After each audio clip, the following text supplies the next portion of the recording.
Bhajap core कमिटीची बैठक पार पडली आणि यामध्ये राज्यातल्या राजकीय मुद्द्यांवर चर्चा झाली। मुख्यमंत्री देवेंद्र फडणवीस यांच्या वर्षा या निवासस्थानी ही बैठक पार पडली। मुख्यमंत्र्यांसह प्रदेशाध्यक्ष आणि इतर महत्त्वाचे नेते यावेळी उपस्थित होते। राज्यामध्ये राबवले जाणारे एसआयआर अभियान, महामंडळ वाटप, संघटनात्मक बांधणी, विधान परिषदेच्या रिक्त जागांसंदर्भात नेत्यांमध्ये चर्चा झाली। त्याचबरोबर सरकारला येऊन 1.5 वर्ष लोटलंय तरी महामंडळाचं वाटप अद्याप बाकी आहे, याही मुद्द्यावर यामध्ये चर्चा झाली।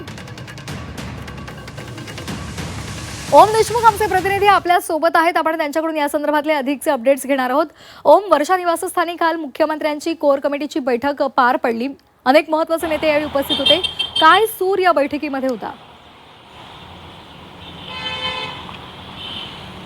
श्वेता, खरं तर ही बैठक काल रात्री वर्षा निवासस्थानी पार पडली आहे, ज्यामध्ये भाजपचे सगळे महत्त्वाचे कोर कमिटीतले सदस्य उपस्थित होते। मुख्यमंत्र्यांसह केंद्रीय सहसंघटन मंत्री शिवप्रकाश, प्रदेशाध्यक्ष रवींद्र चव्हाण, पंकजा मुंडे, आशिष शेलार, गिरीश महाजन, राधाकृष्ण विखे पाटील, अमित साटम, प्रवीण दरेकर, सगळे महत्त्वाचे नेते कोर कमिटीमध्ये जे आहेत त्या सगळ्यांची उपस्थिती बैठकीला होती। मुख्यत्वे आपण पाहायला गेलं तर संघटनात्मक बाबींवरती या बैठकीत चर्चा झाली आहे। सातत्यानं आपण बघतो भाजपच्या संघटनात्मक अंतर्गत पातळीवरती अनेक बदल होतात, त्याचा सुद्धा कुठेतरी अंतर्भाव या बैठकीमध्ये होता।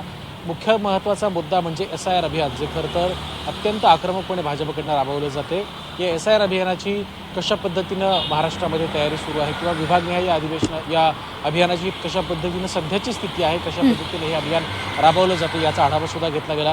तिसरा महत्त्वाचा मुद्दा म्हणजे जो तुम्ही देखील उल्लेखित केलात की महामंडळांचं वाटप। आपण पाहिलं असेल की सत्ता येऊन 1.5 वर्ष लोटले तरी सुद्धा अनेक नेत्यांना, अनेक कार्यकर्त्यांना जे उपेक्षित राहिले होते त्यांना सत्तापदापासून अद्यापही त्यांना दूर ठेवलं गेले। महामंडळांचं आणि त्यातल्या सदस्यांचं वाटप, लोकल बॉडीजच्या सत्तापदांचं वाटप, या सगळ्या महत्त्वाच्या पदांचं वाटप आणि या संदर्भातल्या नेमणुका ह्या अजूनही बाकी आहेत। या संदर्भात जुलै अखेरपर्यंत निर्णय घेण्याच्या संदर्भातला सुद्धा निर्णय या बैठकीमध्ये घेण्यात आल्याचं कळतंय।